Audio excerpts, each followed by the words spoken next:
I'm Dr. Lily Krug, though most people just call me Lily these days. After years of saving lives, I now mostly deal with paperwork at a local hospital and occasionally help out new doctors. But today isn't about any of that. Today, I'm getting ready to meet Amy, my son Scott's fiancée. My usual home is under renovation, so I'm staying in this small, simple rental. It's not much, but it's comfortable enough for the time being. To make the meeting special, I decided to bake my famous apple pie. Nothing says, welcome like a homemade pie, right? Just as I was pulling it out of the oven, the doorbell rang. I wiped my hands on my apron and went to answer the door. There was Scott, looking as handsome as ever, and beside him stood Amy. She was just as beautiful as Scott had described, with a certain sharpness in her expression that made me take notice. "Mom, this is Amy," Scott said proudly, his voice full of happiness.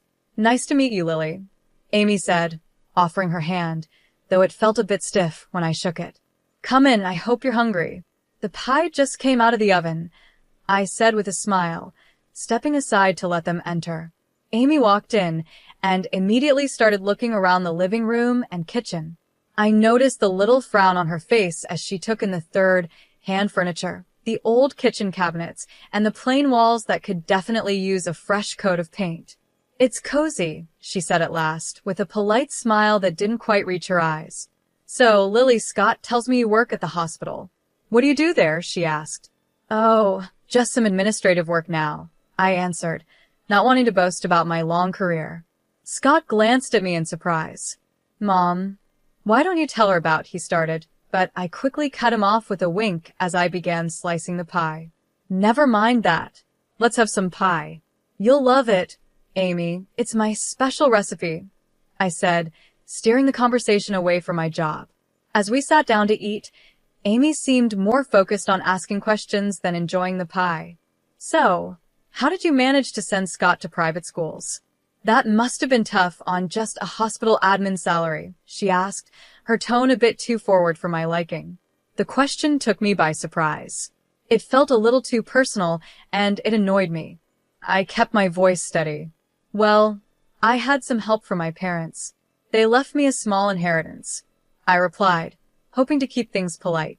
I could tell she was judging me, trying to figure out how someone with a simple job could give their son such a fancy upbringing.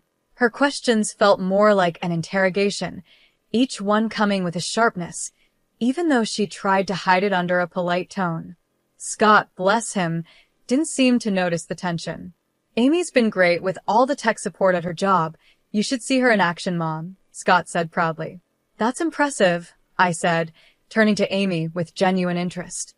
"Technology really is the future, isn't it?" "It is, and it's so rewarding to be at the cutting edge, being part of something that really makes a difference," Amy replied. There was a mix of pride in her voice, along with something else I couldn't quite figure out.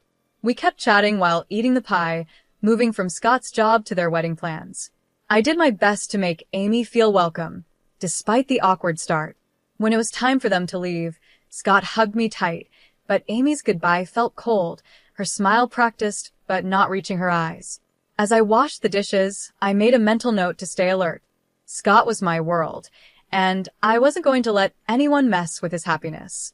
After that first awkward meeting, I hoped things would get better with Amy, but as the wedding planning moved forward, so did the tension between us. Amy had a way of keeping me out of the planning, using polite but cold responses that made me feel like an outsider in my own son's future. One afternoon, Scott and Amy came over to talk about the wedding. I had made some coffee and put out a few snacks, hoping to create a warm, welcoming atmosphere. "Mom, we were thinking of having the wedding by the lake. What do you think?" Scott asked, spreading out photos of the venue on the coffee table. Before I could answer, Amy quickly added, "Oh, Lily, it's a bit far from the city. I'm not sure if all our guests would like the drive. We're thinking of a downtown spot, right, Brian?" Her tone was casual, but her words cut me off before I could share my opinion. I kept my voice steady. "The lake sounds beautiful, Scott. It would make for some lovely photos, and a little drive wouldn't hurt anyone." Amy laughed, a high-pitched sound that grated on my nerves. "Oh, but you know how bad traffic can be. We wouldn't want our guests stuck on the road all day." I held back a sharper reply and forced a smile instead. Well, downtown is nice too. Lots of great places there. Scott glanced between us, sensing the tension, but didn't say anything. He had always hated conflict, especially when it came to the people he cared about. Right, well, Amy's been looking into some great downtown venues, haven't you, babe? He said, giving her a supportive smile. Absolutely, Amy replied, flipping her hair over her shoulder. And Lily, we're also thinking of a modern theme for the wedding. Very sleek, very elegant. I'm guessing you'd prefer something more traditional? Her eyes glanced at my old coffee mugs and worn tablecloth, her words dripping with subtle judgment. I clenched my jaw, feeling the sting. I like modern just fine, I said, keeping my tone steady. The most important thing is that you two are happy. That's sweet of you, Amy said, her smile tight. We're just aiming for something more current. It's all about the image, after all. As they continued discussing wedding details, I nodded along, but my thoughts were elsewhere. Every word Amy said seemed to be pushing me further out, making it clear how little she valued my input or presence. After they left, the silence in my apartment felt heavier than usual. I was used to being alone, but this felt different. It was the feeling of being shut out of my own family. I poured myself a glass of wine and sat by the window, watching the streetlights flicker on. My heart was heavy with worry. I had always been the one Scott turned to for help, the one guiding him through life's challenges. Now, it felt like Amy was in control, steering him in a direction where I wasn't welcome. Just have to watch and wait, I muttered to myself, taking a sip. But I'm not giving up, not yet. It was Scott's birthday, and even though things had been tense between us, I wasn't going to miss my only son's celebration. Amy had taken over planning everything, and somehow, my invitation had gotten lost in the shuffle. But a mother's place is by her son's side, especially on his birthday. So I decided to go anyway. I arrived at Scott's house with a small, carefully wrapped gift in my hands. The house was full of life, with laughter and music spilling out through the door. Taking a deep breath, I rang the doorbell, my heart pounding in my chest. Crashing a party was one thing, but crashing your own son's party without an invite? That was another level. Amy opened the door, and her smile faded a little when she saw me. Lily, what a surprise. We weren't expecting you. Her words stung, but I held my composure. Wouldn't miss my son's birthday. Where's Scott? He's around somewhere, she said, stepping aside reluctantly. Well, come in, I guess. The house was decorated in shades of blue and gray, a sleek modern style that clearly had Amy's touch. I walked through groups of people, none of whom I knew. They were all Amy's friends, young and trendy, laughing and clinking their glasses together. Finally, I spotted Scott, chatting with some people who looked like his coworkers. Scott, I called, my voice trembling slightly. He turned, and his face lit up when he saw me. Mom. You made it. He excused himself and came over, giving me a big hug. I wouldn't miss it for the world, I said, handing him the gift. Happy birthday, honey. Thanks, Mom. I'm so glad you're here. He looked genuinely happy, but there was a bit of confusion in his eyes, like he was wondering why I'd say that. Just then, Amy appeared beside us, her smile tight. Scott, your friends were asking about you, she said, then turned to me. Can I get you a drink, Lily? No thanks, I'm fine, I replied, feeling out of place as she maintained her polite but distant attitude. As the evening went on, I tried to mingle, but Amy's friends were a close-knit group. Every conversation felt strained, and Amy often stepped in to either pull Scott away or take over the conversation with stories of her job and their future plans. At one point, I overheard Amy talking to a friend. Her voice was just loud enough for me to catch. Yeah, it's a bit awkward that she showed up. I didn't think she'd come, considering the vibe. Her words felt like a slap. I wasn't just uninvited, I was unwanted. My presence was making her uncomfortable, maybe even embarrassing her in front of her friends. The realization hit hard, and I found myself retreating to a quiet corner, holding a drink I didn't even remember accepting. A little while later, Scott found me alone, his brow furrowed. Mom, are you okay? You seem a bit off. I forced a smile, not wanting to spoil his day with my feelings. Just a bit tired, that's all. It's been a long day. Do you want to stay longer, or would you like me to drive you home? His concern was real, but the last thing I wanted was to pull him away from his friends. No, you stay. Enjoy your party. I'll catch a cab, I said, standing up. I just wanted to see you and wish you a happy birthday in person. He hugged me again, looking a little worried. Thanks for coming, Mom. I love you. I love you too, honey, I said, holding back the sadness as I left the party. I love you too, baby. Always. With that, I slipped out the door, the sound of laughter echoing behind me as it closed. The night air was cold, but it was a relief compared to the warmth of a party where I felt like an outsider. The next morning, just one day before Scott's wedding, I was in my kitchen, the soft hum of the refrigerator the only noise in the quiet room. Then, I heard a knock at the door. Expecting it to be a delivery, I wiped my hands on my apron and went to answer it. To my surprise, it was Amy, standing there alone, her face serious, which didn't seem like a good sign. Amy, what brings you here this early? I asked, keeping my voice polite. Without waiting for an invitation, she stepped inside, her eyes quickly scanning my modest rented apartment, her disapproval barely hidden. Lily, I'll get straight to the point. I'm here to make things easier for everyone.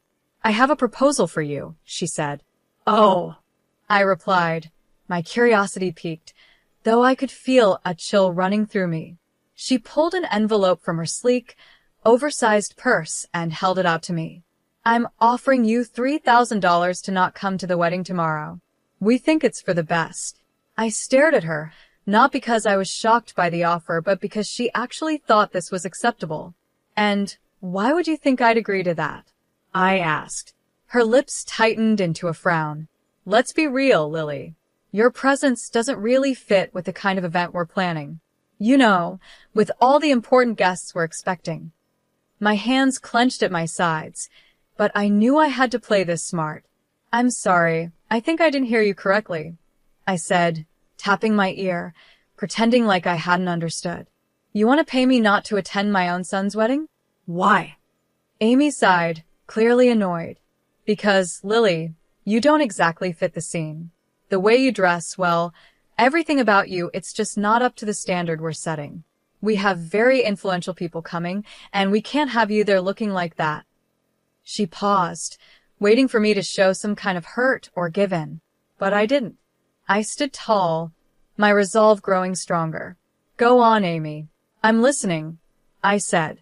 With this money, she continued, waving the envelope in front of me, you could maybe fix up this place, or buy something nice for yourself later.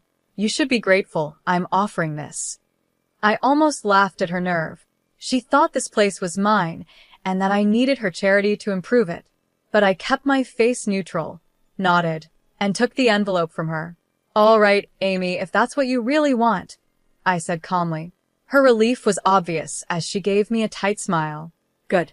I'm glad you're being reasonable about this. After she left, I stood there, still holding the envelope, my thoughts racing. I gently closed the door behind her, my hands shaking with a mix of anger and adrenaline. I pulled out my phone and stopped the recording. Amy's cruel words were all there, clear and undeniable.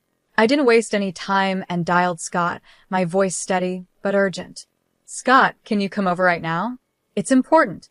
We need to talk about something serious. Sure, Mom, I'll be there as soon as I can. Is everything okay? His voice was filled with concern, sensing that something was wrong. Just come. We'll talk when you get here. When Scott arrived, he looked worried. He barely sat down before I said, listen to this, and played the recording of Amy's proposition. As he listened, the color drained from his face, and his expression turned to shock and hurt. Mom, I'm so sorry you had to hear that. I can't believe she'd say those things, he stammered after the recording ended. The wedding is tomorrow, Scott. What do you want to do? I asked, my voice calm but firm, letting him know the decision was his to make. He ran his hands through his hair, clearly frustrated and confused. I want to confront her, tell her it's over, and cancel the wedding. I can't marry someone who would do this. I held up my hand to stop him. If you do that now, Everyone will see you as the bad guy, and she'll play the victim.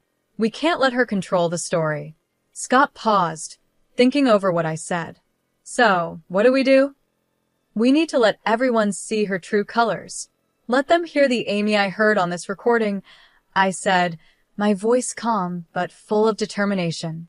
He nodded slowly, understanding. "Okay, Mom." I won't say anything to her yet. After Scott left, I made several phone calls to old friends and former patients, people who knew me well and had been part of my life because of the surgeries I had performed over the years. We talked about old times, and though I didn't give too many details, I hinted that I might need their support soon. Sitting back on the couch, I felt a mix of anxiety and resolve. Tomorrow would be a big day, one way or another. I was ready to stand up for my family and show everyone who Amy really was. This wasn't just about stopping a wedding. It was about protecting my son from a life of manipulation and lies. The wedding day arrived, and with it came a swirl of nerves and a sense of duty. Today would change everything, no matter what happened. As the guests began to settle into the beautifully decorated hall, whispering excitedly about the upcoming ceremony, I knew the truth would soon come to light. I braced myself for what was about to be the hardest thing I'd ever done. The plan was simple but powerful. Just before Amy and her father were supposed to make their grand entrance, a video about Amy and Scott's relationship was set to play. Instead, I had arranged with the AV technician to play the audio recording of Amy's cruel offer. My heart raced as the moment got closer, knowing how much impact it would have. As the guests chatted, waiting for the ceremony to begin, I gave a signal to the technician. The lights dimmed, and instead of the soft music of the couple's video, Amy's voice filled the room, loud and clear.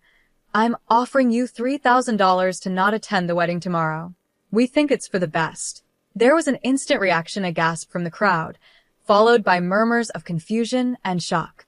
People looked around, trying to understand what they had just heard. Then, the doors opened for Amy's entrance with her father, the timing perfect. The room went silent as they walked in. Her father smiled and waved, unaware of what had just happened.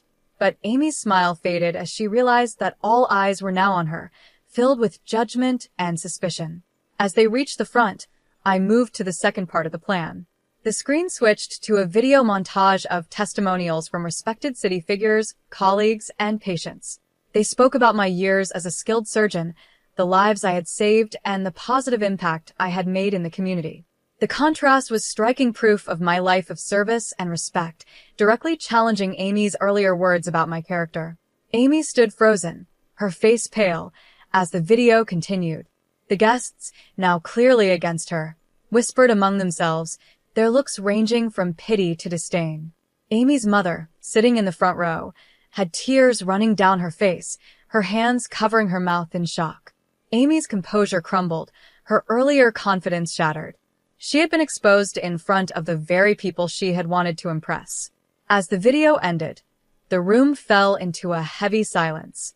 The weight of what had just happened hung in the air, thick with broken expectations and hard truths.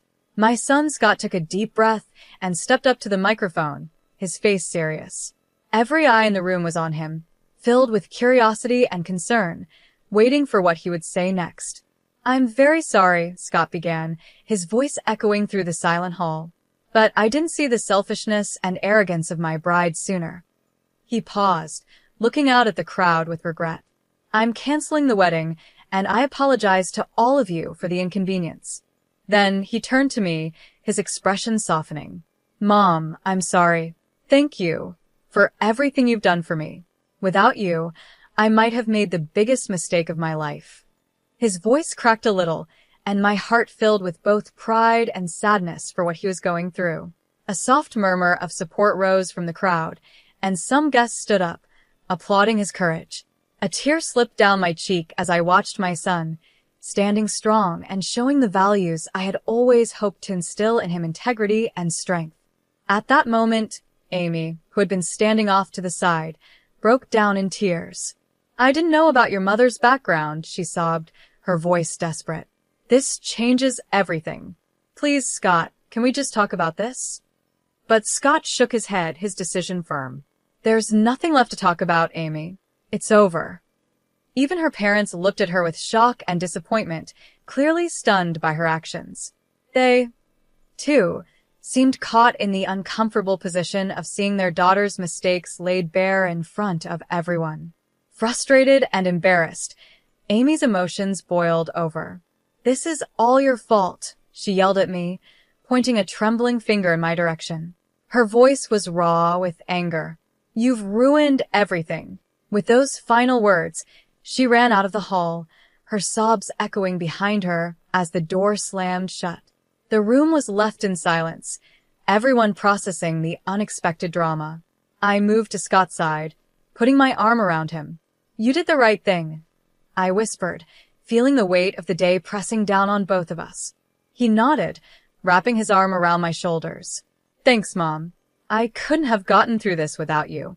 As the guests slowly began to leave, many offered quiet words of support or simply gave us a reassuring squeeze on the shoulder. I felt a mix of relief and deep sadness. The day didn't go how any of us expected, but truth and honesty won in the end. Scott was hurt, but he was free from a future that could have been much worse. After everything settled down, I finished the renovation of my house. It's beautiful now, a place full of peace and light, just like this new chapter of my life. 3 years have passed since that day. Amy, Scott's ex-fiancée, tried reaching out to me a few times, asking for forgiveness, but after everything, I just couldn't. I told her no each time. The last I heard, she lost her job. Her boss had been at the wedding and saw it all. She moved out of the city, and I don't know where she is now. In the meantime, life moved on in the best way possible. I retired from my hospital job, finally giving myself the break I deserved after so many years of work. Not long after, Scott met Janet. She's a wonderful person, kind and beautiful inside and out. They got married last spring, and it was the kind of wedding we had always dreamed of, full of love, laughter, and real happiness. Janet respects me deeply, and we've built a strong bond. It's such a joy to see Scott happy and in a relationship where they truly complement each other. Just the other day, during a quiet dinner at my house, Janet told me how much she appreciates our relationship.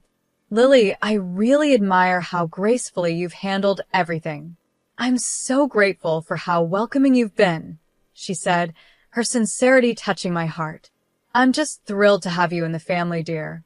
You make my son happy, and that's all I could ever ask for." I replied, my voice thick with emotion. The kindness and love that now filled my home were a far cry from the silence it once held.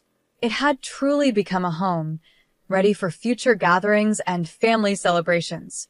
Feeling lighter and more adventurous than I had in years, I made a decision that even surprised me. I booked a trip around the world. It was something I'd always wanted to do, but kept putting off.